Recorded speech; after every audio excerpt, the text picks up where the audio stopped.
Next, we have the Aothia mouse pad. I'd have to look at the dimensions. I think this is 31.5 by 15.7. And I got the light blue, which should go pretty well with my desk. Here's kind of what it says on the side.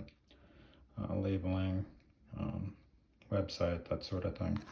And then if you want to search for it, it's just Aothia and it should pop right up.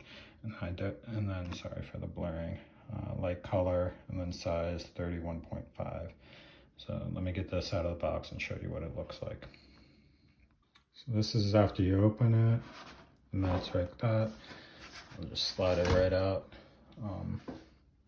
And here you have it. Okay, comes with some tape to keep it rolled up. So we'll undo that and then unroll it.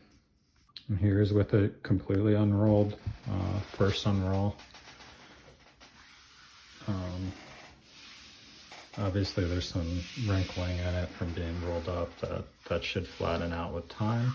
The back's this like the back of leather material. It's pretty simple, but my hope is to use it as basically a mouse pad, keyboard pad, and put my laptop on it at the same time. Pretty cheap, effective for what it is, and it kind of goes pretty well with the desk. So this is where I'll put it, and then we'll go through the next steps of what else I have, both the keyboard as well as the mouse.